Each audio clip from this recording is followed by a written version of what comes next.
Hello friends, online classes में आपका स्वागत है। मैं एमन शर्मा आज आपके लिए लेकर आया हूँ इंग्लिश विषय के कुछ आपके टॉपिक्स। देखो, आज का टाइम है, जो प्रेजेंट टाइम का युग है वो आपके इंग्लिश का युग है। इस इंग्लिश के युग में बहुत से बच्चे हैं जो इंग्लिश की तैयारी कर रहे हैं, लेकिन उनके कहीं ना कहीं इंग्लिश संबंधित आपके दिक्कतें आती रहती है। तो उन्हीं दिक्कतों को दूर करने के लिए मैं आज से आपके लिए इंग्लिश बेसिक जो आपके ग्रामर है या जो इंग्लिश बेसिक जो आपके कोर्स है उसका 0 लेवल से आपके सिलेबस स्टार्ट करने जा रहा हूँ। इस ऑनलाइन क्लासेस के माध्यम से इंग्लिश के जितने भी आपके ग्रामर के टॉपिक है वो आपके 0 लेवल से, यानी कि अगर भविष्य आपने कभी पढ़ा ही नहीं है इसको, अगर फर्स्ट टाइम अगर आपको पढ़ने जा रहे हो तो भी आपको समझ में आ जाएगा। इसके अलावा अगर आपने पहले भी पढ़ा है लेकिन आपको समझ में नहीं आ रहा है तो भी आराम से आपको समझ में आ सकता है। तो इस हिसाब से आपको 0 लेवल से ये इंग्लिश ग्रामर के टॉपिक है मैं आज स्टार्ट कर रहा हूँ। तो फ्रेंड्स, इंग्लिश जो आपके ग्रामर है उसका आपके स्टार्टिंग कहाँ से होती है, कहाँ से आप स्टार्ट करो तो आपके लिए बेटर होगा। तो इसके लिए देखो, सबसे अच्छा आपका तरीका होगा आप 6 स्टैंडर्ड से स्टार्ट करो। कौन से स्टैंडर्ड से? 6, यानी कि 6 क्लास से अगर आप ग्रामर को उठा लेते हो तो आपके लिए 0 लेवल की ग्रामर सिद्ध हो सकती है, ताकि आपको समझ में अच्छी तरह आ जाए। इसके लिए आपको क्या करना होगा कि 6 स्टैंडर्ड से ग्रामर को पढ़ना शुरू करना होगा। अब माना कि आप हायर एजुकेशन में पहुंच चुके हो, ग्रेजुएशन लेवल तक पहुंच चुके हो या और भी कॉम्पिटिशन एग्जाम की तैयारी कर रहे हो, लेकिन आपके इंग्लिश अभी तक वो ही आपका पहाड़ बना हुआ है, आपके लिए रुकावट बनी हुई है। तो उसके लिए क्या है कि मैं आपके लिए आज से इंग्लिश ग्रामर की जो आपके बेसिक लेवल है वो स्टार्ट करने जा रहा हूँ। इस ऑनलाइन क्लासेस के माध्यम से आपको इंग्लिश के छोटे से लेकर बड़े तक टॉपिक वो आपको एक से स्टेप बाय स्टेप समझाता रहूँगा, ताकि आपको आराम से समझ में आ सके। तो देखो, इंग्लिश ग्रामर इसकी शुरुआत करने कहाँ से होती है, तो देखो इसके अलग से आपके कई टॉपिक है बेसिक। मैं आपके शुभारंभ करता हूँ पार्ट्स ऑफ स्पीच से। पार्ट्स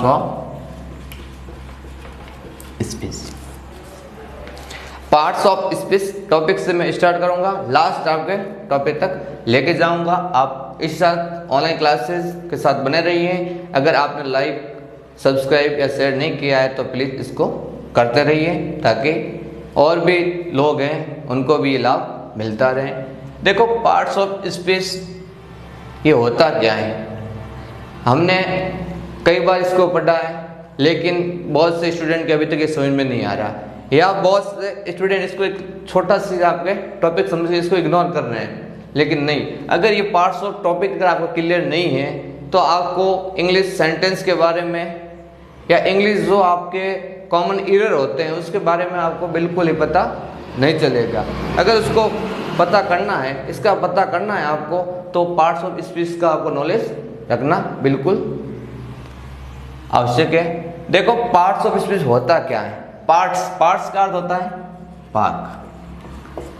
स्पीच भाषण के लिए यूज करते हैं, लेकिन यहाँ पर स्पीच से हमारा तात्पर्य है सेंटेंस है। एक सेंटेंस होता है, उसके कौन कौन से भाग होते हैं? एक जो बेसिक सेंटेंस होता है इंग्लिश का, उसके कौन कौन से भाग हो सकते हैं? तो देखो, एक बेसिक जो इंग्लिश सेंटेंस होता है उसका मुख्य रूप से 8 भाग होते हैं। कितने भाग होते हैं? 8। फर्स्ट आपके नाउन। देखो, पार्ट्स ऑफ स्पीच का जो पहला भाग है उसको नाउन कहते हैं, और नाउन को हिंदी में आपके संज्ञा कहते हैं। सेकंड भाग प्रोनाउन, सर्वनाउन। थर्ड एडजेक्टिव, विशेषण।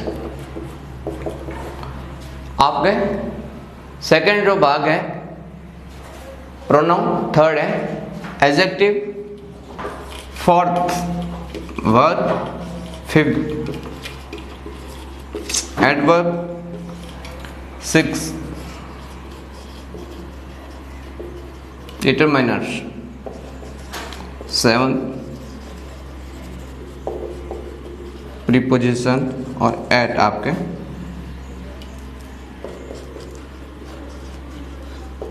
इंटरजेक्शन।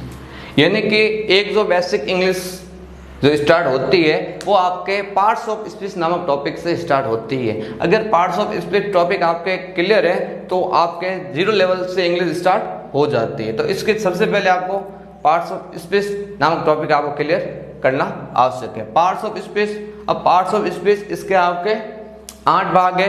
8 भाग अपने हिसाब से इसको आप देख सकते हैं। First noun, second pronoun, third adjective, fourth verb, adverb, determines, preposition और इंटरजेक्शन। अब देखो बेसिक मैं आपको मुख्य रूप से बताता हूँ ये पार्ट्स होते क्या है।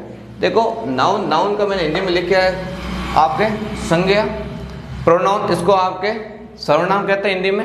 एडजेक्टिव को विशेषण कहते हैं। वर्ब, वर्ब को आपके क्रिया कहा जाता है। एडवर्ब, एडवर्ब को आपके क्रिया विशेषक। अब डिटरमाइंस, डिटरमाइंस क्या होता है? देखो डिटरमाइंस के अंदर मॉडर्न इंग्लिश के अंदर 2 टॉपिक, एक तो आर्टिकल्स, दूसरा आपके कंजक्शन।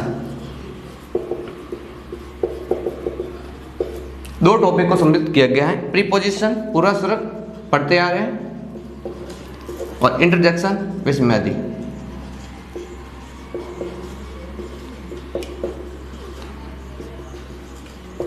ये आपके बेसिक आर्ट्स होते हैं। सबसे पहले हम इन 8 टॉपिक्स को स्टेप बाय स्टेप सरल लैंग्वेज के साथ आपके विद एग्जांपल आपके सॉल्व करेंगे। उसके बाद हम आगे बढ़ेंगे। तो एक बार इन 8 टॉपिक्स के नाम आप देख लो, ये हम हमें आगे